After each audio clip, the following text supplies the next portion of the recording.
11 ఏళ్ళైంది. చెప్పాలంటే మాట్లాడాలంటే ఎన్నో ఉన్నాయి. ఇప్పుడు అక్కడ ఎగ్జిబిషన్లో కొన్ని చూసిండ్రు మీరు. కానీ కొన్ని అయితే అసాధ్యమైనవి సాధ్యం చేసిండు. మనం అనుకోనివి ఇప్పుడు అమలైనవి. ఇది మనమే కాదు, ఎంతోమంది దేశంలో విదేశాలలో విచిత్రంగా చూస్తుండ్రు భారతదేశం దిక్కు. ఎందుకంటే 14 ఏళ్ల కింద మీరు యాదికి పెట్టుకోండి, దీన్ని ఫ్రాజైల్ ఫైల్ అంటే ఫ్రాజైల్ 5 అంటే బలహీనమైన 5 దేశాలలో ఇండియా ఒక దేశం. అంటే కొంచెం ఇటు అటు వచ్చినా, ఓ భూకంపం వచ్చినా, ఓ కరువు వచ్చినా దేశము అసలు ఆర్థికంగా నాశనమయ్యే పరిస్థితి ఉండే. అదే కాక మీరు సమాజంలో చూడండి, మన భారతదేశం దిక్కు చూస్తే వీళ్ళందరూ బయట పోతారు, మలమూత్రాలు బయట పోతారు. అటువంటి స్థాయి నుంచి మనం ఇప్పుడు 5వ ఫ్రాజైల్ 5 నుంచి 5th లార్జెస్ట్ ఎకానమీ. ఇప్పుడు మొన్న 5th నుంచి 4వ ర్యాంక్ పోయింది. 4th లార్జెస్ట్ ఎకానమీ జపాన్ను దాటిపోయింది. కానీ ఎక్స్పోర్ట్స్ అలా చూస్తే ఇప్పుడు ఐఫోన్లు ఇవన్నీ ఇంపోర్ట్ చేసే ఐఫోన్లు, డిఫెన్స్ ఆయుధాలు, మిసైల్స్, బాంబ్స్ ఇంపోర్ట్ చేసేవి ఇప్పుడు మనం ఎక్స్పోర్ట్ చేస్తున్నాం. కొన్ని చెప్తాను, కొన్ని ఏమో వివరంగా చెప్తాను. ఈడ కూడా ఎగ్జిబిషన్లో కొన్ని చూసిండ్రు మీరు. ఇప్పుడు చూడాలంటే మొన్ననే పేపర్లు వచ్చింది, 27% పేదరికం ఉండేది ఇక్కడ 14లో. ఇప్పుడు కేవలం 5.1 పేదరికం, పవర్టీ లెవెల్ డ్రాప్డ్. తర్వాత ఎంతో మందికి ఎన్నడూ లేనట్టు ప్రధాన మంత్రి ఆవాస్ యోజన కింద మన దగ్గర ఏమో రాలేదు. ఎందుకంటే పోయిన ప్రభుత్వము మన ప్రభుత్వం ఇప్పుడున్న ప్రభుత్వము చక్కగా చేస్తలేదు. కానీ దేశవ్యాప్తంగా 4 కోట్ల ఇండ్లు వచ్చినాయి.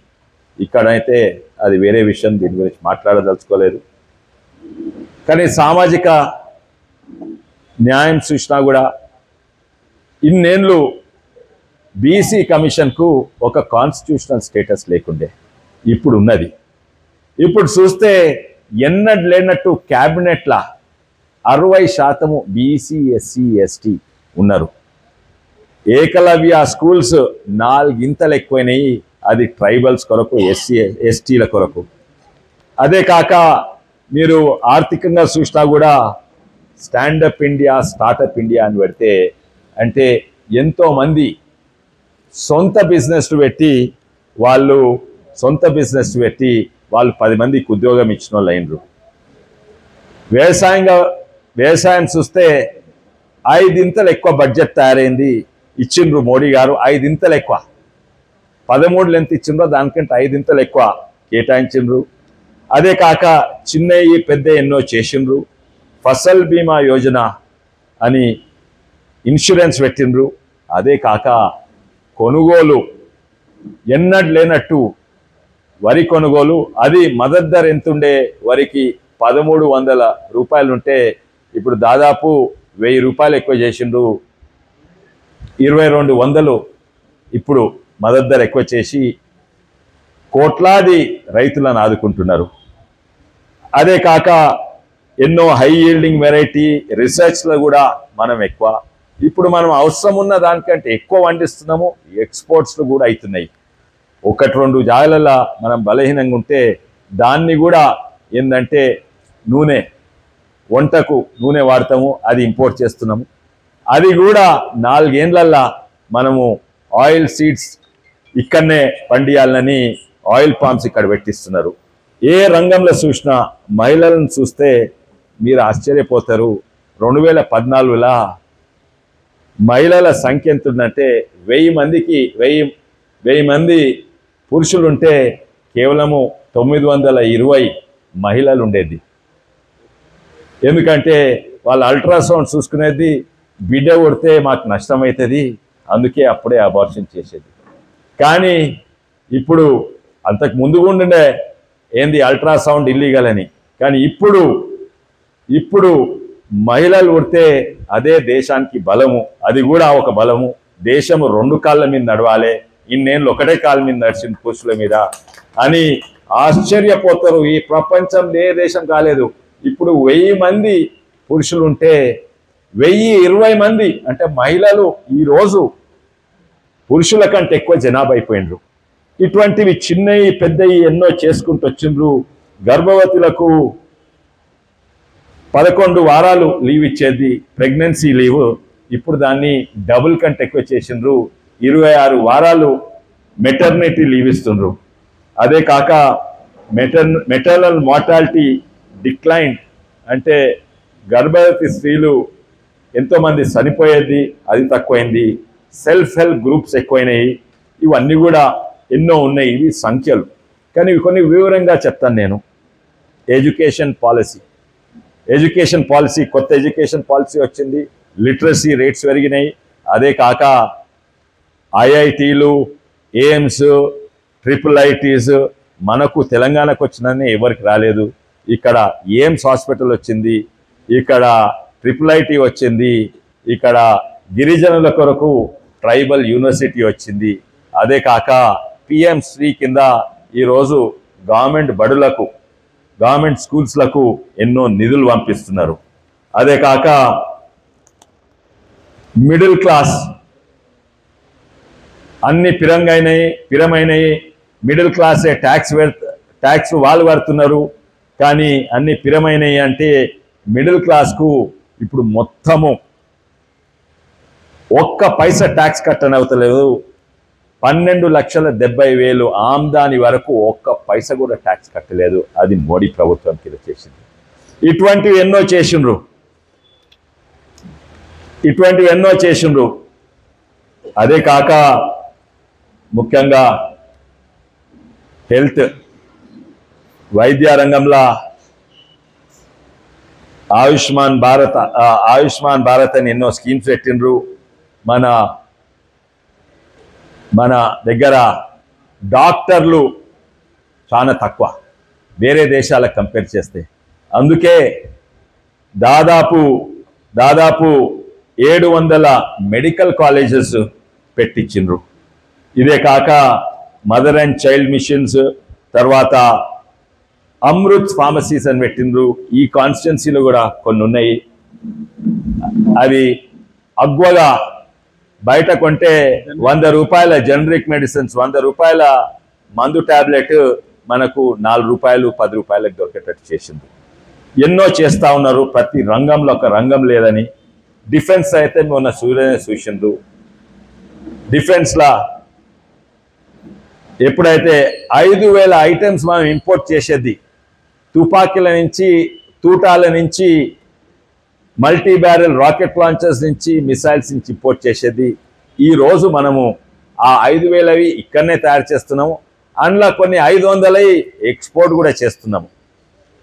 అక్కడ అజర్బైజాన్, ఆర్మేనియా యుద్ధం అవుతుంటే Pinaka multi barrel rocket launchers అవి మనం ఇక్కడి నుంచి అక్కడ ఎక్స్పోర్ట్ చేస్తున్నాం. ఫిలిప్పీన్స్, అది అక్కడ అమెరికా నేవల్ బేస్ ఉన్నది. ఫిలిప్పీన్స్ అమెరికా తోటి దగ్గర సంబంధాలు ఉన్నాయి. డిఫెన్స్ వాళ్ళు మిసైల్స్ కొంటే అన్ని అమెరికా నుంచి కొనేది. కానీ మొన్న మన బ్రహ్మోస్ మిసైల్స్ మన భారతదేశం ఎక్స్పోర్ట్ ఫిలిప్పీన్స్ చేసింది. ఇదే కాదు, మొన్న యుద్ధం చూసిండ్రు. 4 రోజుల్లో వాళ్ళు సీజ్ ఫైర్ కావాలని అడుకుంటూ వచ్చింది. మనము యుద్ధానికి పోము, మనము మన సురక్షత కాపాడుకుంటాం. వాళ్ళే ఉంగి వచ్చినప్పుడు అప్పుడు 4 రోజుల యుద్ధం ఖతమైంది. వారే చెప్పిండ్రు, ప్రధానమంత్రి వాళ్ళ జనరల్ చెప్పిండ్రు, మేము 9-10 తారీఖు మధ్యలో పెద్ద దాడికి తయారైతుంటే అదే రోజు రాత్రి వచ్చి మా 9 ఎయిర్ బేస్ ధ్వంసం చేసిండ్రు. మా కిరాణా హిల్స్ ఎక్కడనైతే ఆటమ్ బాంబులు పాకిస్తాన్ ఉన్నాయో దాని గుహలు ఎంట్రన్స్ ధ్వంసం చేసిండ్రు. అందుకే మేము సీజ్ ఫైర్కు రావాల్సి వచ్చింది అని వాళ్ళ సొంత ప్రధానమంత్రి చెప్పిండ్రు. ఎన్నో ఉన్నాయి. ఇంతకుముందు డిఫెన్స్ అంటే ఓన్లీ ప్రభుత్వ మన DRDO ఇవన్నీ కూడా మిదాని, ఆర్డినెన్స్ ఫ్యాక్టరీ, ఇవన్నీ కూడా తయారు చేసేది. ఇప్పుడు దాదాపు 700 కంపెనీలు ఉన్నాయి, ప్రైవేట్ కంపెనీ డిఫెన్స్ మ్యానుఫ్యాక్చరింగ్లా. చెప్పాలంటే ఎన్నో ఉన్నాయి, కానీ కొన్ని వివరంగా చెప్తా. ఆర్థికంగా మనము $1 ట్రిలియన్ దాటినాము. మనము వరల్డ్స్ ఫాస్టెస్ట్ గ్రోయింగ్ ఎకానమీ. అదే కాక మనము వచ్చే 2 ఏళ్లలో జర్మనీని కూడా దాటి 3వ స్థాయికి పోతాం. ఇండస్ట్రీస్కు ఎన్నో పిఎల్ఐ స్కీమ్స్ ఉన్నాయి, ఎన్నో ఫండ్స్. ఈరోజు ప్రత్యేకంగా బ్యాంకింగ్ సెక్టర్లు బ్యాంక్లే బ్యాంక్రప్ట్ అయినాయి. అంటే బ్యాంక్లే దివాలా తీసిన పరిస్థితి ఉండే మీరు చూసిండ్రు. పంజాబ్ నేషనల్ బ్యాంకు ఇవన్నీ కూడా. ఎందుకంటే అప్పుడు వాళ్ళు ఇంతకుముందున్న ప్రభుత్వం ఏమన్నదంటే ఫోన్ బ్యాంకింగ్ అనేది. ఫోన్ బ్యాంకింగ్ అంటే ఇప్పుడు మనం చేయవచ్చు కదా ఫోన్లా. ఈ ఫోన్ బ్యాంకింగ్ కాదు. ఆ ఫోన్ బ్యాంకింగ్ అంటే వాళ్ళ ప్రధానమంత్రి లేకుంటే మంత్రో వాళ్ళ ఎమ్మెల్యే బ్యాంక్ ఫోన్ చేస్తాడు, ఈయన క్లోనియం అంట, గది ఫోన్ బ్యాంకింగ్. బ్యాంకులన్నీ నాశనమైనాయి. ఈరోజు state bank of India Reliance industries కంటే దాటిపోయింది మార్కెట్ క్యాపిటలైజేషన్లా. ఈరోజు ప్రతి బ్యాంక్ షేర్స్ వెనకట ఎవరన్నా కొన్ని పైసలు ఉంటే ఇందులో బంగారంలో ఇన్వెస్ట్ చేస్తారు, భూమిలో ఇన్వెస్ట్ చేస్తారు, కొంతమంది స్టాక్ మార్కెట్లలో ఇన్వెస్ట్ చేసేది. వెనకట ఏ స్టాక్ మార్కెట్లో ఇన్వెస్ట్ చేస్తారు పైసలు రావాలంటే? టాటా, ఇన్ఫోసిస్, విప్రో దాంట్లో చేస్తే నేను ₹1,00,000 పెడితే ఓ 2 ఏళ్లలో 1,50,000 అవుతుంది, 5 ఏళ్లలో అది 2 లక్షలు అవుతాయి, మంచిగా రిటర్న్స్ వస్తాయి. కానీ ఈ పోయిన 4 ఏళ్లలో మీరు ₹1,00,000 విప్రోలో పెట్టిందనుకోండి, టీసీఎస్లో పెట్టిన దానికంటే మించి మన పబ్లిక్ సెక్టర్ కంపెనీస్, మన బిహెచ్ఈఎల్, మన బెల్, అదే కాక మన బ్యాంకులు పంజాబ్ నేషనల్ బ్యాంక్స్ ఇవన్నీ 3 ఆడ 1,00,000 పెట్టినట్టయితే ఇప్పటి వరకు మీకు 3 లక్షలు అవుతుండే మోడీ ప్రభుత్వం కింద. వెనకట పిఎస్యు అంటే దేశానికి ఒక బరువు. ఇప్పుడు అదే అన్ని పిఎస్యులు లాస్ మేకింగ్ పిఎస్యుల నుంచి ప్రాఫిట్ మేకింగ్ పిఎస్యులు అయినాయి. అదే కాక రైళ్లు చూస్తే ఇంకా మీ జిల్లా వాళ్ళకి నేను ఎక్కువ చెప్పదలుచుకోలేదు. ఎందుకంటే మీరే మొన్న చూసిండ్రు, మంత్రి గారు వచ్చిండ్రు, చెర్లపల్లి స్టేషన్ కూడా చూసిండ్రు. అదే కాక విమానాల గురించి మాట్లాడితే అప్పుడు ధనవంతులే విమానాలు పోయేది, ఇప్పుడు అందరు కూడా విమానంలో పోతుండ్రు. ఇప్పుడు అన్నిట్లా ఎక్కువ ఆర్డర్లు విమానాలు ఆర్డర్ ఇచ్చిందంటే మన దేశమే. 2 పెద్ద కంపెనీలు, ఎయిర్ బస్, బోయింగ్కు 1000 ఒక్కొక్క కంపెనీ, ఎయిర్ ఇండియా 1000, మళ్ళా ఇండిగో 1000 ఏంది విమానాలు ఆర్డర్ ఇచ్చింది. ఇప్పుడు ఆ కంపెనీలు నడుస్తున్నాయి అంటే, బోయింగ్, ఎయిర్ బస్ నడుస్తుందంటే భారతదేశం వల్ల, మోడీ వల్ల. ఇప్పుడు వరంగల్ వస్తుంది, ప్రతి చిన్న నగరాలలో కూడా వస్తున్నాయి. ఇది ముఖ్యంగా టెక్నాలజీ గురించి మాట్లాడితే, టెక్నాలజీ ఉంటుంది ఎక్కడో ఐటీ కంపెనీలలో, ఎక్కడనో డిఆర్డిఓ, కానీ ఆ టెక్నాలజీ కింది వరకు వచ్చింది. మీరు నమ్మరు. మీరు వీటి ఎవరన్నా విదేశాలకు పోయినరి, ఎక్కడ ఎదిగిన దేశాలకు పోయినరి, ప్రత్యేకంగా అమెరికా, యూకే, యూరోప్ పోయినరి, అక్కడ చాలా తక్కువ మంది, అది కూడా ఎడ్యుకేటెడ్ వాళ్ళు, గూగుల్ పే ఇవన్నీ వాడతారు. ఇంకా అక్కడ డాలర్లో, పౌండ్లో జేబులో చిల్లర లేకుంటే వాళ్ళ దగ్గర 10 నిమిషాలు అడిగి చిల్లర వచ్చే వరకు ఆగుతారు. కానీ ఇక్కడ ఆ టెక్నాలజీ గ్రామీణ ప్రాంతం వరకు వచ్చిందంటే, ఇప్పుడు కూడా ఎవరైనా అమెరికా నుంచి ఇక్కడ టూరిస్ట్ రాండ్రి, ఊరి పల్లెటూరు తీసుకోండి, ఇక్కడ చూడు పేటిఎం వాడుతుండ్రు, గూగుల్ పే వాడుతుండ్రు, యూపీఐ వాడుతున్నట్టే వాళ్ళు విచిత్రంగా చూస్తారు. ఇవి చిన్న విషయాలు కాదు. ఇది అసాధ్యమైనవి సాధ్యం చేసిండ్రు మోడీ ప్రభుత్వం కింద. కానీ కొన్ని విషయాలు నేను వివరంగా చెప్తాను.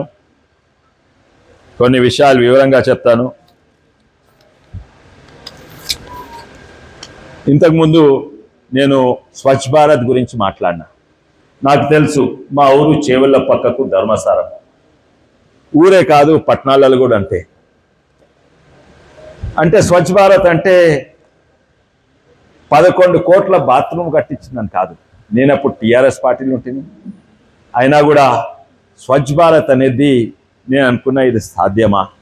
అంతకుముందు ప్రభుత్వాలు కూడా చేసినాయి కానీ సక్సెస్ కాలేదు. అందుకే నేను మా ప్రాంతంలో ఓ 300 గ్రామాలకు మా వాళ్ళు పోయి బాత్రూమ్ సాఫ్ చేసి వస్తారు ఈరోజు కూడా.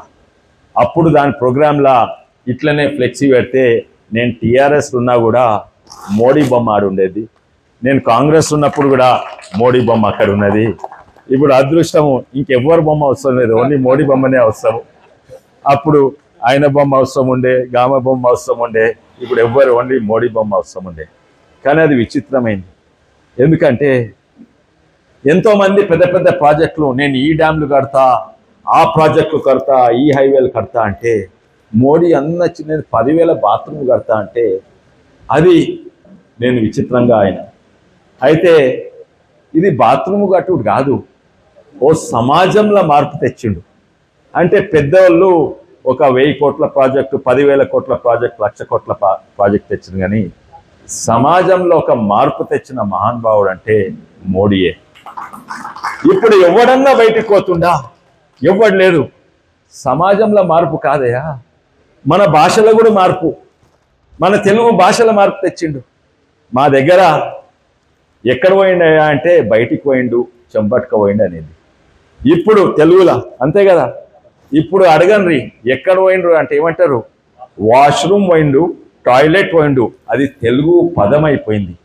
మహానుభావులు సమాజంలో మార్పు తెచ్చిన మోడీ గారు. అదే కాదు, మొన్ననే బంగ్లాదేశ్ వార్ అయింది. యుద్ధం అయినప్పుడు ఏమైతే ఇద్దరు కొట్లాడితే ఇద్దరికి నష్టమవుతుంది, ఓడిపోయిన వానికి కొన్ని ఎక్కువ నష్టమవుతుంది.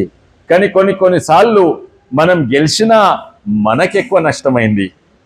బంగ్లాదేశ్ వార్లో మనం గెలిచినాము, యుద్ధం అయితే ఏమైతుండే? యుద్ధం అయితే ఆర్థికంగా కూలిపోతుండే, జీడిపి గ్రోత్ రేట్ పడిపోతుండే, మళ్ళీ ఇన్ఫ్లేషన్ ధరలు పెరుగుతుండే, పెట్రోల్ ధర 70% పెరిగింది, జీడిపి గ్రోత్ రేట్ పోయి మైనస్ అయింది. ఆ రోజులలో ఎల్పిజి ఎక్కువ లేకుండే, కెరోసిన్ ఉండే, రేషన్ల కెరోసిన్ పైసలు ఉన్నా కూడా లేదు. స్టాక్ మార్కెట్లో అయితే క్రాష్ అవుతుండే. ఈ రోజు చూడండి, ఆడ యుద్ధం అయింది, మనం 5వ స్థాయి నుంచి 4వ స్థాయికి చేరినాం. జీడిపి గ్రోత్ అన్నిట్లో ఎక్కువ పెరిగింది, పోయిన దానికంటే ఎక్కువ. ఎక్కడన్నా కరువు ఉందా? పెట్రోల్ కన్నా డీజిల్ కన్నా పెట్రోల్ ధరలు ఇప్పుడు పడుతున్నాయి, పెరుగుతలేవు. స్టాక్ మార్కెట్ ఇంకా పెరుగుతుంది. అది ఫరక్. మోడీ గారు యుద్ధం చేస్తే వేరే వాళ్ళు యుద్ధం చేస్తే గెలిచి ఓడిపోతాము, మనం గెలిచి ఇంకా ముందుకు పోతున్నాము. ఇప్పుడు ఎక్స్పోర్ట్స్ కూడా ఎక్కువైతున్నాయి. ఇంకోటి 2 విషయాలు వివరంగా 3 విషయాలు ఇంకా మాట్లాడతాను. ఒకటేమో ఈ టెక్నాలజీ గురించి ఇంతకుముందే చెప్పిన, అమెరికాలో వాళ్ళు వచ్చి ఊర్లల్లో పేటిఎం గూగుల్ వాడితే పరేషాన్ అయిపోయింది. ఆ రోజు నేను అది అమలు చేస్తామని నిర్ణయం చేసినప్పుడు నేను పార్లమెంట్లో ఉంటున్నప్పుడు, అప్పుడు 2015-16లో, అప్పుడు ఒక బాగా చదువుకున్న కాంగ్రెస్ ఎంపీ, అంతకుముందు ఫైనాన్స్ మినిస్టర్ ఉండే ఆయన, ఈ చాయ్ వాళ్ళకి ఏమైనా తెలుసా? ఆయన హార్వర్డ్ యూనివర్సిటీలో చదువుకున్నాడు. ఈ చాయ్ వాళ్ళకి ఏమైనా తెలుసా? అసలు ఊర్లల్లో అసలు ఇంటర్నెట్ ఉంటుందా? ఊర్లలో వాళ్ళ దగ్గర ఫోన్లు ఉంటాయా? స్మార్ట్ ఫోన్లు ఉంటాయా? స్మార్ట్ ఫోన్ ఉంటే ఊరోళ్ళకు వాడొస్తుందా? ఊర్లల్లో కంప్యూటర్స్ ఉంటాయా అని అడిగిండు. నేను ఐటీ రంగంలో ఉన్నా, నేను నిజంగానే అనుకున్నా అప్పుడు ఆయన చెప్పింది ఒకటి నిజమే. ఎందుకంటే ఐటీ రంగంలో పెద్ద పెద్ద కంపెనీలో మేము సాఫ్ట్వేర్ అమలు చేస్తాం. అంటే 1000-10,000 ఎంప్లాయీస్ నా కంపెనీలో. అల్కడ్ది కాదు, చాలా సాఫ్ట్వేర్ మంచిగా ఉన్నా ఆడ ఇంప్లిమెంటేషన్ అమలు చేసేందుకు చాలా కష్టం. దేశం మొత్తం చిదంబరం గారు చెప్పేది కరెక్టే ఉండొచ్చు, నిజంగానే మోడీ అన్నారు, కానీ ఎట్లా అమలు అవుతుంది నేను కూడా నమ్మలేదు. కానీ ఇప్పుడు చూస్తే గ్రామాలలో చేసిందంటే అది నిజంగానే అసాధ్యమైంది సాధ్యం చేసిండు మోడీ గారు. కానీ కోవిడ్ విషయం మాట్లాడితే ఇదైతే నిజంగానే అది నాకు కాదు ప్రపంచానికి విచిత్రమైంది. కోవిడ్ అనేది ఎవరికి తెలియదు. ఆ రోగానికి ఇలాజ్ ఏంది, మందులేంది, అది గుండెకి వస్తుందా, లంగ్స్కి వస్తుందా, లివర్కి వస్తుందా ఎవరికి తెలియదు. అది ముట్టుకుంటూ వస్తుందా, దగ్గుతో వస్తుందా, దోమలతో వస్తుందా ఎవరికి తెలియదు. అది బ్యాక్టీరియా వైరస్ అని ఎవరికి తెలియదు. కానీ చనిపోతా ఉన్నారు, ఎవరికి తెలియదు. అప్పుడు మొట్టమొదలు మోడీ ఏం చేసిండు, ఇగో హ్యాండ్ షేక్ ఇయ్యకయ్యా, నమస్తే పెట్టు, మీరు ముస్లిమ్స్ ఉంటే సలాం పెట్టుకోండి అని అన్నారు. దాని తర్వాత కొంచెం దూరం ఉండండి, దగ్గర కూర్చోని దూరం కూర్చుంటే మా మీటింగ్లలో కూర్చున్నా కూడా ఒక చైర్ ఇచ్చి చైర్, పార్లమెంట్లో కూడా అట్లనే కూర్చున్నారు. అర్థమైంది కదా. అయితే అయినా కూడా చచ్చిపోతుండ్రు. దాని తర్వాత ఏమైంది, అప్పుడు తెలిసిండ్రు ఇది గాలిలో వస్తుంది కాదు, లేకపోతే ముట్టుకుంటూ వస్తుందని. అయితే నేను ముట్టుకొని దీన్ని ముట్టుకుంటే నా కోవిడ్ నీకు వస్తుందని శానిటైజర్ తోటి అన్ని క్లీన్ చేయమన్నారు. శానిటైజర్ కావాలి, అయినా సస్తున్నారు. తర్వాత మాస్కులు పెట్టుకోమన్నారు, మాస్క్ పెట్టుకున్నాం, అయినా సస్తున్నారు. మా దగ్గర సస్తున్నారు, వేరే దేశాలలో కూడా సస్తున్నారు చాలామంది. అయితే ఏం చేయాలనో అర్థమైతలేదు. ఇంకా ఎవరికి ఇలాజ్ లేదు, ఇది ఎట్లా ఆపాలి అది కూడా తెలియదు. అప్పుడు మోడీ గారు ఏమన్నా మీకు యాదికుండొచ్చు, మన బాసాన్లు పట్టుకొని చెంచాలు పట్టుకొని టంగ్ టంగ్ టంగ్ అని కొడదాం. ఎవరికి అర్థం కాలేదు. కానీ మనం అందరం చేసినాము, అందరు చేసిండ్రు. ఇది నాయకుడు అంటే. వాళ్ళు ఏమన్నారు, ఈ ఛాయ్ వాళ్ళకేం తెలుసు, ఇట్లా గంటలు కొడితే మోడీ పోతుందని. ఇప్పుడు హార్వర్డ్ యూనివర్సిటీలా, కొలంబియా యూనివర్సిటీలా రీసెర్చ్ చేసిండ్రు. లక్షలాది మంది, కోట్లాది మంది అంటర్స్ వస్తే ఇక్కడ కొంతమంది చనిపోయిండ్రు అని రీసెర్చ్ చేస్తే ఇవన్నీ చూసిండ్రు. ప్రతి సమయంలో ఏదో యాక్షన్ తీసుకున్నాడు. గంటలు ఎందుకు కొట్టించిందంటే, ఒక శత్రువు ఉంది, ఆయన బలం తెలియదు, ఆయన ఆయుధాలు ఏందో తెలియదు. అప్పుడు ఏం చేయాలి, మనం ఎట్లా ప్రిపేర్ అవుతాం? మనం అందరం ఒకటి కావాలి. ఆ రోజు గంట కొట్టినోడు అన్ని మతాలు, అన్ని కులాలు, అన్ని పార్టీ వాళ్ళు కలిసి గంటలు కొట్టింది. అంటే ఐక్యత. మనం అన్నోన్ ఎన్మి అంటే తెలియని దుష్మన్ ఉన్నాడు, వాళ్ళ వాళ్ళ ఆయుధాలు ఏంది ఇవన్నీ తెలియనప్పుడు ఐక్యత చేయాలి. ఇవన్నీ కూడా హార్వర్డ్ యూనివర్సిటీల రీసెర్చ్ ప్రోగ్రామ్.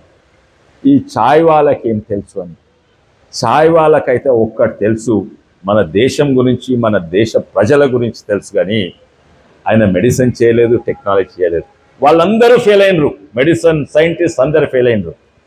దాని తర్వాత లాక్డౌన్ చెప్పిండ్రు. దాని తర్వాత తెలిసింది ఏంటంటే, ఈ మాస్కులు పనికిరావు, N95 మాస్క్. N95 మాస్క్ అంటే పిరమైంది, ఒక్కొక్క మాస్క్ 300 రూపాయలు. ఇట్లా ఏమి చేయాలి? అప్పుడు ఇంకా అయింది, తక్కువైతున్నది. సోషల్ డిస్టెన్సింగ్, లాక్డౌన్ వల్ల అప్పుడు కొంచెం కంట్రోల్కి వచ్చినాయి, కానీ సస్తూనే ఉన్నారు. కానీ దాని తర్వాత ఐసీయూ బెడ్లు లేకుంటే వేరే బెడ్లను అన్ని ఐసీయూగా కన్వర్ట్ చేసింది. దాని తర్వాత వెంటిలేటర్ కావాలన్నారు. వెంటిలేటర్ లేక మా సొంత చెల్లె భర్త, అంటే మా చిన్నమ్మ బిడ్డే అమెరికాలో ఉంది, ఆమె భర్త అమెరికాల వెంటిలేటర్ లేకుండా చచ్చిపోయిండు అక్కడ. కానీ ఇక్కడ వెంటిలేటర్లు తయారు చేసాం ఇక్కడ. అదే కాక ఆక్సిజన్ కావాలి, ఎందుకంటే ఊపిరితిత్తులు చక్కగా పనిచేయవు. ఆక్సిజన్ కావాలంటే ఇటలీ అటువంటి దేశంలో, చైనా అటువంటి దేశంలో ఆక్సిజన్ లేకుంటే ఇక్కడ ఏం చేసిండ్రు, ఆక్సిజన్ లిక్విడ్లో ఉంటుంది. దాన్ని 1 లీటర్ ఆక్సిజన్ 1,00,000 లీటర్ గాలి అవుతుంది, ఆక్సిజన్ గాలి అవుతుంది. లిక్విడ్ ఆక్సిజన్ తయారు చేసి లిక్విడ్ ఆక్సిజన్ ట్రైన్లు పెట్టిండు. కానీ ఆక్సిజన్ ఎక్కడ ఉత్పత్తి అవుతుంది? ఆక్సిజన్ రెండిటికి వాడతారు, ఇండస్ట్రీకి వాడతారు, స్టీల్ ఇండస్ట్రీకి ఉత్పత్తి అయ్యేది. ఆ ఇండస్ట్రియల్ ఆక్సిజన్ వారు ఇండస్ట్రీస్ ఏదైతే ఆక్సిజన్ వాడుతుందో అవన్నీ బంద్ చేయాలి, అవన్నీ హాస్పిటల్కి పంపాలని ఆక్సిజన్ పాలసీ మార్చి లిక్విడ్ ఆక్సిజన్ పంపిండ్రు. తర్వాత వీళ్ళు నోవార్టిస్ విదేశాలలో వ్యాక్సిన్ తయారవుతుంటే మన వ్యాక్సిన్ మంచిగా టెస్ట్ చేస్తే ఇవన్నిట్లో కూడా నేను ప్రతిపక్షం గురించి మాట్లాడలేదు. ప్రతి దాంట్లో ప్రతిపక్షం ఈయనకేం తెలుసు, ఏం చదువుకున్నాడు, ఈయన ఛాయ్ వాలా, ఏమీ అవసరం లేదు. ప్రజల క్షేమం గుండెలు ఉండాలి, ప్రజల మీద అవగాహన ఉండాలి, దేశాన్ని మీద అవగాహన. ఇది ఒక్కటి ఉంటే ఇదే మాయము, మోడీ గారు మాయము. దీంతోటే అసాధ్యమైన చేసిండ్రు. కోవాక్సిన్ వస్తే కోవాక్సిన్ డెవలప్ చేసి అప్పుడు ప్రతి ఒక్కరికి, ఏ దేశం కూడా ఇవ్వలేదు, ప్రతి ఒక్కరికి 2 సార్లు కోవాక్సిన్ ఇచ్చింది. అప్పుడు అన్నారు ఇదేంది, ఈ పిచ్చి వ్యాక్సిన్ ఏంది, గా వ్యాక్సిన్ వాడాలి, ఫారెన్ అమెరికా వ్యాక్సిన్ వాడాలి, జర్మనీ వ్యాక్సిన్ వాడాలి, కోవాక్సిన్ అన్నాడు. అప్పుడు ఫరక్ పడ్డది. అప్పుడు మనమే కాదు విదేశాలకు కూడా పంపిండ్రు. వ్యాక్సిన్ డిప్లొమసీ, దాంతో ఎన్నో దేశాలు మన దేశం మీద గౌరవం పెరిగింది. ఇప్పుడు వెనకట సూదాన్, ఇథోపియా ఇటువంటి దేశాలలో కరువు వచ్చినా ఏమొచ్చినా ఎటు దిక్కు చూసేది, ఈ అమెరికా దిక్కు చూసేది. కోవిడ్ అప్పుడు పాపావు న్యూగిని అనే దేశం కూడా పేద దేశం, అది కూడా అమెరికా దిక్కు చూసింది. మాకు వ్యాక్సిన్లు పంపు, వెంటిలేటర్ పంపు అంటే వాళ్ళు ఎక్కడ పంపదు, వాళ్ళకే వ్యాక్సిన్ లేదు, వాళ్ళకే వెంటిలేటర్ లేదు, ఎవ్వడు ఆదుకోలేదు. అప్పుడు మోడీ గారు ఇవన్నీ పంపింది. దీని తర్వాత ఓ 5 ఏళ్ల తర్వాత ఏదో అంతర్జాతీయ మీటింగ్ వల్ల మోడీ అందరినీ కలుస్తాడు. అప్పుడు కలిసినప్పుడు, అప్పుడు కోవిడ్ పోయింది, అప్పుడు కలిసినప్పుడు ఏంది, షేక్ హ్యాండ్ ఇస్తారు, అందరికీ షేక్ హ్యాండ్ ఇస్తారు కదా. అయితే ఒక ప్రెసిడెంట్ పాపా న్యూగిని, ఆయన పేరు జేమ్స్ మరాపే. మోడీ గారు ఆయన అట్లా నడుచుకుంటూ వస్తాడు, ఇట్లా మోడీ గారు ఇట్లా నడుచుకుంటూ వస్తాడు. ఈయన మోడీ గారు చేయి సాపిండు, ఆయన చేయి సాప్తలేడు. దగ్గరకు వచ్చి నేను నీకు షేక్ హ్యాండ్ ఇయ్యను, చక్కగా కాళ్ళు మొక్కిండు. మొత్తము విదేశాల ఫస్ట్ టైం అంతర్జాతీయ మీటింగ్స్ అలా ఒక అధ్యక్షుడు ఇంకో అధ్యక్షుడు కాలు మొక్కిండు. ఎందుకు అని అడిగిండ్రు, వాళ్ళ దేశపు వాళ్ళు అడిగిండ్రు, వేరే వాళ్ళు అడిగితే ఈయన నన్ను, నా కుటుంబాన్ని, నా దేశాన్ని సావు నుంచి కాపాడిన మహానుభావుడు, అందరినీ అడిగితే ఒక్కడు కూడా మా దిక్కు మరలేదని. ఇది హార్వర్డ్ యూనివర్సిటీ ఇవన్నీ కూడా రీసెర్చ్ చేస్తున్నారు. ఏంటంటే మోడీ సైంటిస్ట్ కాదు, మోడీ డాక్టర్ కాదు, మోడీ ఇంజనీర్ కాదు. అవసరం లేదయా, నీ దగ్గర డాక్టర్లు ఉన్నారు, నీ దగ్గర ఇంజనీర్లు ఉన్నారు. కొంతమంది ఏమో నేనే డాక్టర్ను, నేనే ఇంజనీర్ను, నేనే కాళేశ్వరం చేస్తా, నేనే ఇచ్చేస్తా అంటారు. అన్ని రంగాలలో ఎక్స్పర్ట్ అయినే. మోడీ గారు ఒకటే రంగంలో, దేశభక్తిలా, ప్రజాక్షేమము, దేశం గురించి, మన దేశ ప్రజల గురించి అవగాహన, ఇది తప్ప ఏం అవసరం లేదు. అదే ఉన్నాయి ముఖ్య గుణాలు మోడీ గారి దగ్గర. కానీ లాస్ట్కు ఇంకొక విషయం చెప్తా, ఇది నేను అనుమతి తీసుకొనే మాట్లాడుతున్నాను అధ్యక్షుల దగ్గర. ఏంటంటే ఇది మనం ప్రోగ్రామ్ చేస్తున్నాము, ఎందుకంటే మనకు తెలవాలి, మనం 10 మందికి చెప్పాలి మోడీ గారు ఏం చేసిండో, మన ప్రభుత్వం ఏం చేసిండో. ఇంకా నేను చేసినవి అసాధ్యం. గొప్పోళ్ళు ప్రతిపక్ష రైవల్స్ను ఓడగొడతారు, శత్రువులను ఓడగొడతారు, బలవంతమైన వాళ్ళు. కానీ గొప్పోళ్ళు ప్రతిపక్షాన్ని మన దిక్కు మలుచుకొని మనకు సపోర్ట్ ఇస్తారంటే మోడీ గారే. మీరు చూసిండ్రు, డిఎంకే కనిమోయి, డిఎంకేకు బీజేపీకి అసలే పడదు. బీజేపీ కాదు, డిఎంకే దేవుడే లేదంటారు, తెలుసా, నాస్తిక పార్టీ అది. మమతాకు మన బీజేపీకి పడదు, ఎన్సీపీ శరద్ పవార్కు బీజేపీకి పడదు, అసదుద్దీన్ ఏఎంఎంకి బీజేపీ పడదు, కాంగ్రెస్కు బీజేపీకి అసలే పడదు. అక్కడ కనిమోయి పోయింది, ఇక్కడ సుప్రియా సూలే పోయింది, అటు అభిషేక్ బెనర్జీ పోయిండు, ఇక్కడ అసదుద్దీన్ ఓవైసీ పోయిండు. కానీ ముఖ్యంగా శశి థరూర్ పోయిండు, ఆనంద్ శర్మ పోయిండు, సల్మాన్ ఖుర్షీద్ పోయిండు, మరి మనీష్ తివారీ పోయి ప్రపంచం మొత్తం తిరిగి మా ప్రధానమంత్రితో గొప్పోడు, మా దేశం ఇంత గొప్పదని చెప్పిందంటే అది మోడీ గారి వల్లనే. సరే, మనకేమొచ్చిందయ్యా? మనకేమొచ్చా? ఊర్లో పోతే కొంతమంది అంటారు, అవును 12వ 11వ స్థాయి నుంచి 5వ స్థాయికి నాకేమొచ్చింది, మనకేమొచ్చింది అడుగు. మీరు యాదికి పెట్టుకొని 2000 కొత్తగా రాజకీయాల 10 ఏళ్ల కింద వచ్చిన అప్పుడు ప్రతి కొంచెం సిటీలు ఉంటుంది, మా కాన్స్టిట్యున్సీ కొంచెం ఊర్లలో ఉంటుంది. ఎక్కడ ఏదైనా ఊరికి పోతే ఊర్లో 10 మోటార్ సైకిళ్ళు ఉండేది. 10 మోటార్ సైకిల్, ఏదో ఒక ఊర్లో కారు కూడా ఉండేది. కానీ ఈరోజు ప్రతి ఊర్లో 10 మోటార్ సైకిళ్ళు ఉన్న ఊర్లో 300 మోటార్ సైకిళ్ళు ఉన్నాయి. ఇంట్లో 2-3 మోటార్ సైకిళ్ళు ఉన్నాయి. ఒక్క కారు ఉన్న దగ్గర 4 కార్లు ఉన్నాయి. కారు లేని దగ్గర 3 కార్లు ఉన్నాయి. ఆర్థికంగా ఎదిగినామా లేదా? కానీ అయినా కూడా మన మానవులకు ఎట్లుంటుందంటే ఆశయాలు చాలా ఎక్కువ ఉంటాయి. మనకి ఇంత వచ్చినాయని మనం సాటిస్ఫాక్షన్ ఉండదు. మోడీకి ఒకటే ఒక ఛాలెంజ్, మన ఆశయాలు నెరవేరాలి.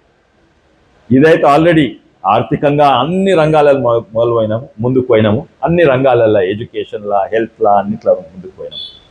అయితే మనకేమొచ్చిందంటే మనం నిజంగానే 5-10 ఎక్కువైనాం, ధనవంతులు అయినాం.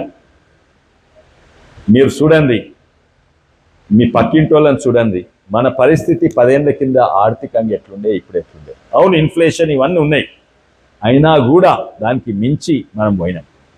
మోటార్ సైకిల్ ధరలు పెరిగినా కూడా 10 మోటార్ సైకిల్ పోయి 300 మోటార్ సైకిల్ అయినాయి. అయితే మన తెలంగాణకి ఏమొచ్చింది? నాకు మన ఈటల గారికి, మన రఘునందన్ రావు గారికి మాకు నిజంగానే బాధగా ఉంటుంది. ఎందుకంటే ఒక నెల మొత్తము మన ముఖ్యమంత్రి గారు మీద గుడ్డు పెట్టుకొని తిరిగిండ్రు, అంతే కదా. తర్వాత 8 = 0 అంటే అర్థమైందా మీకు? 8 ఎవరు? 8 బీజేపీ ఉండి వాళ్ళు 0, వాళ్ళు దడ్డు. కానీ మమ్మల్ని ప్రత్యేకంగా బీజేపీని మోడీ మాకు ప్రత్యేకంగా అవమానించిండ్రు కాంగ్రెస్ వాళ్ళు. కానీ ఈరోజు తెలంగాణ ఇంతో అంతో నడుస్తుందంటే అది కేంద్ర ప్రభుత్వం వల్లనే. అండ్ నా దగ్గర కట్టలు పేపర్ ఉన్నాయి. ఈటల గారు కూడా తెలుసు, మేము దగ్గరనే కూర్చుంటాము. అయితే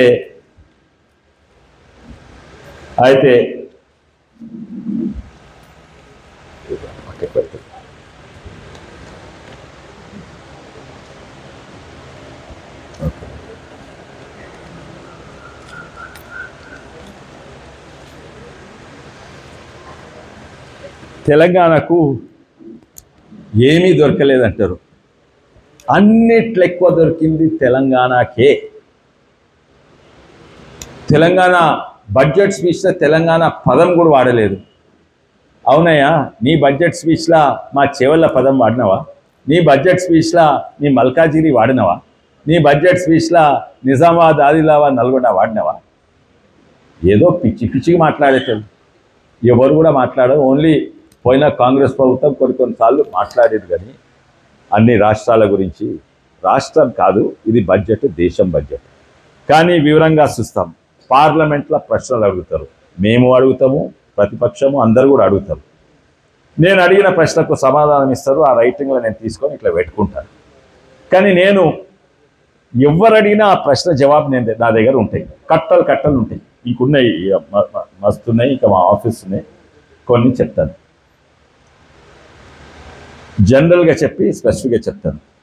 ఈరోజు తెలంగాణలో రైతు బతుకుతుందంటే కేంద్ర ప్రభుత్వం వల్లనే. ప్రతి రైతు కుటుంబానికి అందాజా 91,000 ప్రతి ఏడాది వస్తున్నది. వీళ్ళు ఒక ఏడాది రుణమాఫీ చేస్తాను, సగం మందికి 1,00,000 రూపాయలు ఇచ్చి గొప్ప చెప్పుకుంటారు. ప్రతి ఏడాది ఇస్తున్నాము. ఇది నేను తక్కువ ఫిగర్ చెప్తున్నా, ఇంక అన్నీ కలపలేదు. ఇక అన్నీ కలిపితే 1,00,000 కంటే ఎక్కువ అవుతుంది. ఎట్లా అని అడగండి, ఆ లెక్కలు కూడా చెప్తాను. మనం తెలంగాణలో తెలంగాణలో వరి వండించేది మనం తినేది మనం అందరం 4 కోట్ల మంది దాదాపు ఒక మనిషి యావరేజ్గా పెద్దోళ్ళు చిన్నోళ్ళు మహిళలు లేబరు ఆఫీసు పనిచేసే వాళ్ళు యావరేజ్గా 72 కేజీలు బియ్యం తింటారు. అది 72 కేజీలు ఇంటూ 4 కోట్లు అంటే అవి దాదాపు 29 లక్షల టన్నులు అవుతాయి. అది బియ్యం. వడ్లు అంటే అవి పొట్టవని కొంచెం ఎక్కువ ఉంటాయి. దాదాపు 40-45 లక్షల టన్నుల వడ్లు మనకు అవసరం తింటుంది. మనం పండించేది ఎంతయ్యా? 2 కోట్లు. ఈ ఏడాది 2,80,00,000 టన్నులు పండించాం. అయితే మన అవసరం ఉన్న దానికంటే 5-6 ఇంతలు 7-8 ఇంతలు ఎక్కువ పండిస్తున్నాం. కేంద్ర ప్రభుత్వం కొంటున్నది. ఎందుకు కొంటది? ఎందుకంటే పేదోళ్ళకి 5 కేజీల బియ్యం ఇవ్వాలి కదా. కానీ మనం తినేదానికంటే ఎక్కువ అయినా కూడా కొంటున్నది. అంటే వేరే రాష్ట్రాల వరి వండకుంటే మన తెలంగాణ గొప్ప. తెలంగాణ ఇక్కడ పండించి వేరే రాష్ట్రాలలో పేదోళ్ళు ఉంటే వాళ్ళకు. కానీ ప్రతి రాష్ట్రము మొత్తం దేశంలో వరి ఎక్కువ వండుతుంది. వరి గోడాంలలో మురుగుతున్నది. అవి పోల్ట్రీ ఫీడ్లకు పోతున్నాయి. దాంతో సారా విస్కీలు తయారవుతున్నాయి. వరి మనకు అవసరమా? కేంద్ర ప్రభుత్వంకి అవసరమా? అవసరం లేదు. కేంద్ర ప్రభుత్వం అవసరం లేనే లేదు. అయినా కూడా ప్రతి ఏడాది రైతులను ఆదుకుంటేందుకు అందాజా 23 నుంచి 25 వేల కోట్లు తెలంగాణ నుంచి కొంటది. ఎందుకు? వాళ్ళకి అవసరమా? ఎవరికి అవసరం లేదు.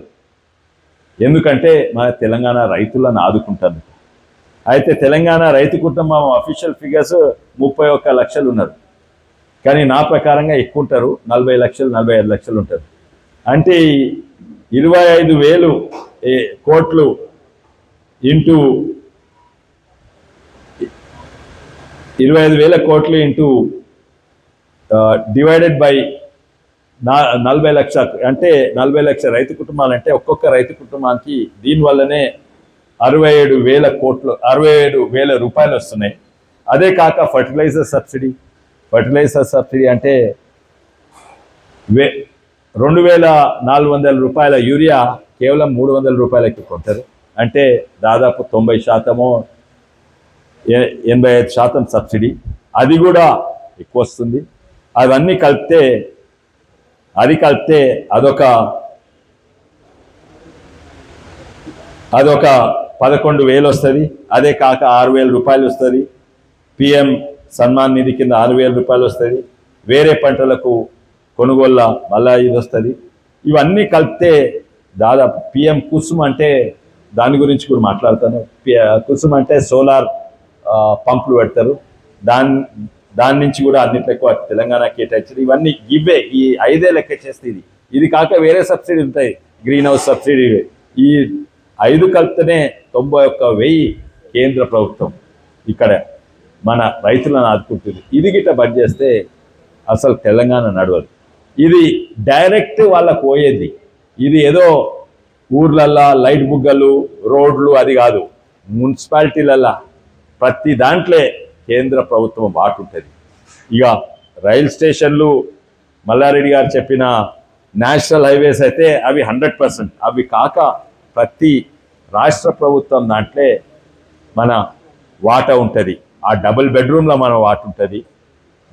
ఇప్పుడు ఇందిరా పథకం అని పెట్టిండ్రు. పేరు మార్చుతారు వీళ్ళు. ఆడ ప్రధాన మంత్రి ఆవాస్ యోజన ఇక్కడ ఇందిరా అని పెడతారు.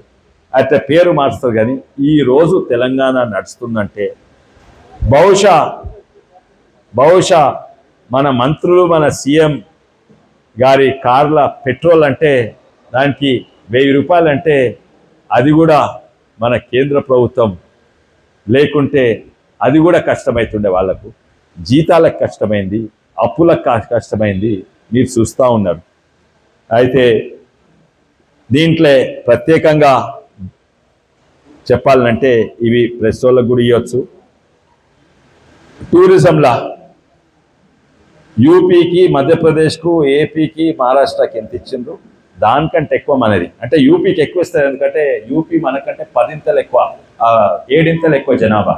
అంటే మనకు దాదాపు 500 కోట్లు ఇస్తే వాళ్ళకు 670. మనకంటే 7 ఇంతలు ఎక్కువ వేయాలి. అంటే పర్ క్యాపిటా మనకే హయ్యెస్ట్ ఉన్నది. ఏది టూరిజం కింద. అదే కాక ఇప్పుడే పంప్ల గురించి చెప్పిన సోలార్ పంపులు, సోలార్ పంపులు. ఈ ప్రశ్న నేను అడగలేదు, ఈ ప్రశ్న అడిగింది శ్రీ గోపీనాథ్ అండ్ సౌమిత్రా ఖాన్ అంటే టీఎంసీ ఎంపీ. అయితే ఈ కుసుమ్ అంటే ఆ సోలార్ పంపులు అన్నిట్లో ఎక్కువ తెలంగాణకి ఇచ్చింది. ఈ ఉత్తరప్రదేశ్ కంటే గుజరాత్ కంటే ఎక్కువ. మన మీద ఆరోపణ ఏంటంటే మొత్తం మీ బీజేపీ రాష్ట్రాలకు పోతుంది, ఉత్తరప్రదేశ్ గుజరాత్ అన్నిట్లో ఎక్కువ సోలార్ పంపులు మనకి ఇస్తున్నది. మళ్ళా మన గవర్నమెంట్ బడులు అయితే అధ్వానంగా. ఇంతకుముందు ఉన్న ప్రభుత్వము 29 రాష్ట్రంలో లాస్ట్ మనం ఏంది ఎడ్యుకేషన్ బడ్జెట్ కేటాయించడం, మన ప్రభుత్వ పాఠశాలలు నాశనం అయిపోయినాయి. అటువంటప్పుడు పిఎం శ్రీ అని school for rising India scheme కింద అన్నిట్లో ఎక్కువ మనకిచ్చింది 450 కోట్లు. ఉత్తరప్రదేశ్కి 7 ఇంతలు ఎక్కువ ఇవ్వలేదు, 3 ఇంతలు ఎక్కువనే ఇచ్చింది. అట్లనే ఎంపీకి, వీళ్ళని పెద్ద పెద్ద రాష్ట్రాలు, ఎంపీ మనకంటే 3 ఇంతలు పెద్ద, కానీ ఇచ్చింది 700 కోట్లే. ఇంట్లో కూడా మనకు అన్నిట్లో ఎక్కువ మనకు వచ్చినాయి. అదే కాదు ఫర్టిలైజర్, మన యూరియా ఇప్పుడు ఇంతకుముందు చెప్పింది మనకు అవసరం ఉన్నది 56 మెగాటన్స్, అంటే 56,000 టన్నులు మనకు డిమాండ్. మన కేంద్ర ప్రభుత్వం డిమాండ్ కంటే ఎక్కువ ఇచ్చింది 64. కానీ ఇదే చూడండి ఉత్తరప్రదేశ్కి ఎంత ఇచ్చింది. ఉత్తరప్రదేశ్కు మనకంటే 7 ఇంతలు ఎక్కువ ఇచ్చింది కేవలము 4 ఇంతలే ఎక్కువ. ఉత్తరప్రదేశ్ గుజరాత్ కంటే ఎక్కువ. గుజరాత్ ఎంత ఇచ్చింది 72. గుజరాత్ మనకంటే చాలా పెద్ద రాష్ట్రం. ఆంధ్రప్రదేశ్లో మనకంటే పెద్ద రాష్ట్రం, మనంత రాష్ట్రం తక్కువ వచ్చింది. మధ్యప్రదేశ్లో మనకంటే 3 ఇంతలు పెద్ద, తక్కువ వచ్చింది. ఇదే కాక కొనుగోలు కొరకు మనం చెప్పింది కదా 25,000 కోట్లు వస్తున్నాయి అంటే, అక్కడ ఉత్తరప్రదేశ్కు 10 ఇంతలు ఎక్కువ, జనాభా 7 ఇంతలు ఎక్కువ, కానీ రైతు కుటుంబాలు 10 ఇంతలు ఎక్కువ. వాళ్ళు 10 ఇంతలు ఎక్కువ ఇవ్వాలి. అక్కడ మనకి 24-25,000 కోట్లు ఉంటే ఆడ 2,50,000 కోట్లు ఇచ్చాలి.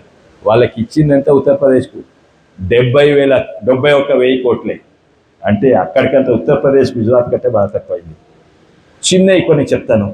వర్కింగ్ ఉమెన్స్ హాస్టల్ ప్రతి రాష్ట్రానికి ఎవరిచ్చిందంటే, మన పక్క రాష్ట్రంలో సీఎం రమేష్ అని ఎమ్మెల్యే ఉన్నాడు, ఎంపీ ఉన్నాడు. లవ్ శ్రీకృష్ణదేవరాయ ఆంధ్రప్రదేశ్ ఎంపీలు అడిగినారు.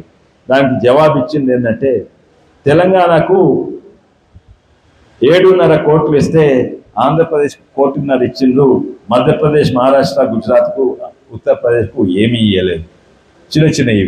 చిన్న ఇవే కాక ముద్రా యోజన కింద హైవేస్, ఇవన్నీ కూడా మన తెలంగాణకు అన్నిట్లా ఎక్కువ ఇచ్చిండ్రు. మొత్తం నిధులు చూసినా కూడా నేను మా చేవెళ్ళ పార్లమెంట్ కింద ఒక్కరు తప్ప అందరు కాంగ్రెస్ ఎమ్మెల్యేలు. వాళ్ళు అంటారు నేను అందరితోటి మంచి రిలేషన్షిప్ పెట్టుకుంటా, మంచి లేకుండా వాళ్ళతో మాట్లాడాను. ఎవరు కూడా అంత అధ్వానమైన వాళ్ళు కాదు.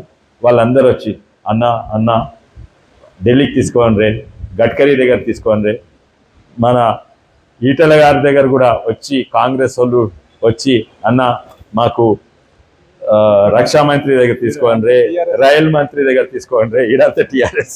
ఇక్కడ టీఆర్ఎస్ వాళ్ళు ఇక్కడ అయితే కాంగ్రెస్ వాళ్ళు వచ్చి తీసుకోతారు. వాళ్ళు గడ్కరీ గారైనా, రైల్ మంత్రి అశ్విని గారైనా మంచిగా వాళ్ళతో మాట్లాడి ఛాయ్ తాపించి వాళ్ళ రిప్రజెంటేషన్ చేసి తీసుకోండి. మనను వాళ్ళను సమానంగా చూసి నిధులు నిజంగానే అవసరం ఉంటే కేటాయిస్తారు. ఇప్పుడు రోడ్లు కావాలంటే నేషనల్ హైవే ఏమో కేంద్ర ప్రభుత్వం 100%. ఈరోజు ఇక్కడనైనా గ్రామీణ ప్రాంతంలో అయినా రోడ్లు ఉన్నాయంటే అవి ఇంతో అంతో మంచి రోడ్లు ఉన్నాయంటే అందులో కేంద్ర ప్రభుత్వం పాత 50% కంటే ఎక్కువ ఉంటాయి. సెంట్రల్ రోడ్ ఫండ్స్ ఉంటాయి. ఇవి నేషనల్ హైవేస్ కాదు, సెంట్రల్ రోడ్ ఫండ్స్ కొరకు వస్తారు. మా ఎమ్మెల్యేలు, కాంగ్రెస్ ఎమ్మెల్యేలు మాతో ఇచ్చిండ్రు 600 కోట్లు ఇచ్చిండ్రు సెంట్రల్ రోడ్ ఫండ్స్. ఎందుకంటే రాష్ట్రంలో పైసలే లేవు. మన ముఖ్యమంత్రి గారు చెప్పిండ్రు నన్ను కోసి బొక్కలు బొక్కలు ఏరినా కూడా ఒక్క పైస వెళ్ళదని చెప్పిండ్రు. అయితే ఇదే కాక ప్రధాన్ మంత్రి గ్రామ్ సడక్ యోజన ఉంటుంది, అవి 100% కేంద్ర ప్రభుత్వం. ఇదే కాక గ్రామీణ ప్రాంతంలో MNREG ఫండ్స్ ఉంటాయి, అది మున్సిపాలిటీకి 15th ఫైనాన్స్ కమిషన్ ఉంటుంది. వీటి మీదనే ఈరోజు తెలంగాణ నడుస్తుంది. ఎందుకంటే తెలంగాణకు వచ్చే స్టేట్ ఓన్ ఇన్కము నేను 3 ఏళ్ల కింద సంఖ్యలు చెప్తే ఇప్పుడు కూడా అట్లే ఉంటుంది, అంతకంటే అధ్వానంగా ఉండొచ్చు, కొన్ని సంఖ్యలు పెరిగిండొచ్చు. కానీ స్టేట్ ఓన్ ఇన్కమ్ 1,40,00,000 ఉంటుంది. అంటే ఆస్తులం భూములమే ఇన్కమ్ కాదు, అంటే పెట్రోల్ ఎక్సైజు అన్నిట్లా దాంట్లో ఇదేంది మన సారా ఆల్కహాల్ విస్కీల ఎక్సైజు ట్యాక్స్లు మున్సిపల్ ఇవన్నీ కలిసి ప్లస్ ఇంకోటి ముఖ్యమైనది ఏంటంటే కేంద్రం నుంచి వచ్చే పైసలు, అంటే స్టేట్ డెవల్యూషన్. ఇది నేను చెప్పేటివన్నీ అవి కావు. స్టేట్ డెవల్యూషన్ అంటే మనం ఇన్కమ్ ట్యాక్స్ కట్టినా మనం GST కట్టినా ఆడ 100 రూపాయలు పోతే ఇంతకుముందు ఎంత వచ్చేది, 30 రూపాయలు స్టేట్కి వచ్చేది, 32 రూపాయలు వచ్చేది. 10 ఏళ్ల కింద 9 ఏళ్ల కింద మోడీ అది మార్చిండు. 32% మన రాష్ట్రానికి వచ్చేది 100 రూపాయలు అక్కడ పోతే. ఇప్పుడు మోడీ వచ్చినాక దాన్ని 42% పెంచిండు, అంటే దాదాపు 31% పెంచిండు. అది పెంచిండు. తర్వాత ఇక్కడికి వచ్చే 15th ఫైనాన్స్ కమిషన్ ఇవన్నీ ఫండ్స్ తోటే నడుస్తుంది. ఎందుకంటే రాష్ట్రంలో పైసలు లేవు, తెలంగాణ ప్రజలు ఆదుకున్నది మోదీయే. ఇది మనము మంచిగా చెప్పలేకపోతున్నాము. అందుకే ఇటువంటి ప్రోగ్రాంలు పెట్టిండ్రు. ఈ ప్రోగ్రాంలు ప్రతి డివిజన్ పోవాలి, ప్రతి మండల్ పోవాలి, అప్పుడు ప్రజలకు తెలుస్తుంది మోడీ ఏం చేసిండు, ఇంతకుముందున్న ప్రభుత్వాలు ఏం చేసిండు. మళ్ళోసారి అవకాశం ఇచ్చినందుకు అందరికీ ధన్యవాదాలు.